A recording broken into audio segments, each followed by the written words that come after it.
Salut, c'est Trado. Alors pour faire plaisir à un généreux donateur, voilà une nouvelle mise à jour pour une de vos valeurs fétiches, à savoir Oplata.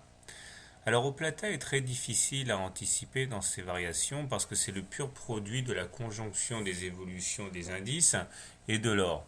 Bon, et tour à tour, parfois un de ces éléments prend l'ascendant sur l'autre. Toujours est-il que nous avons vécu en temps réel, il y a quelques mois, la formation d'une bulle ici, c'est-à-dire une bougie entière en dehors des Bollinger et qui nécessitait donc, on l'avait déjà vu il y a donc 2 ou 3 mois de ça, une période de consolidation. Cette consolidation est en cours et après une bougie catastrophique avec une percussion sur les 2,77 la semaine du 21 décembre, nous assistons actuellement à la formation d'une sorte de drapeau avec le mât ici et le drapeau à proprement parler là.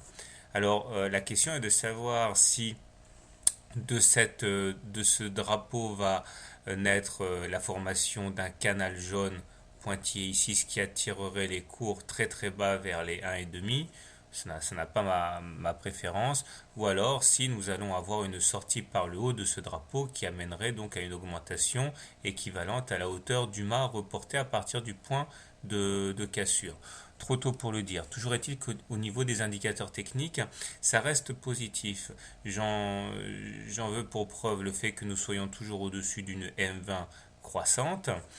Nous avons également, en termes d'analyse de Weinstein, une moyenne mobile à 30 semaines qui est telle que nous sommes toujours en phase 2, à savoir une période pendant laquelle la valeur est digne d'être mise en portefeuille. Il y a une vidéo didactique sur Weinstein sur le blog. Maintenant, tout n'est pas rose, puisqu'effectivement, le MACD a maintenant croisé son signal depuis 3 semaines. Le stochastique est toujours en train de transiter vers le sud et le momentum n'arrive pas à s'extraire de sa zone négative. Si à cela on ajoute le fait que la M7 capte les cours maintenant depuis 1, 2, 3, 4, 5 semaines, il est clair que la hausse est toujours capée. Ce qui nous amène à la grande question, à savoir comment trader au plata en unité de temps hebdomadaire. Alors, en unité de temps hebdomadaire, nous avons plusieurs solutions. Enfin, tout en sachant qu'on ne peut pas shorter au plata, donc on a le choix entre acheter maintenant ou acheter plus tard.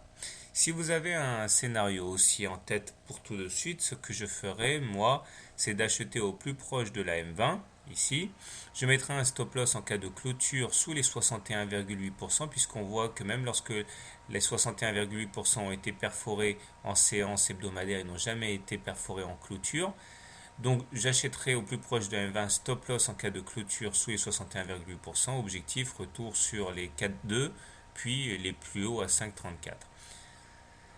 Maintenant, si je devais avoir un scénario baissier en tête, je pense que ce que je ferais, c'est attendre les cours au contact du support à 2,76.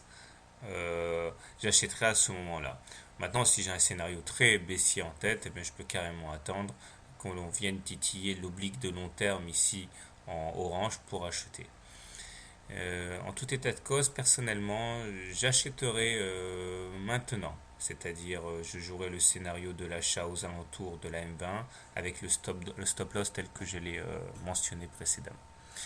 Voilà, maintenant je rappelle une fois de plus que le problème avec Oplata, c'est que même si l'or augmente, si on a un effondrement des indices, ben, il y a fort à parier pour que Oplata s'écroule avec. Je vous souhaite une bonne semaine, de bons trades et comme d'habitude, ce n'est pas un conseil d'achat ni de vente, ce n'est pas un conseil de trade, c'est une pensée personnelle à voix haute.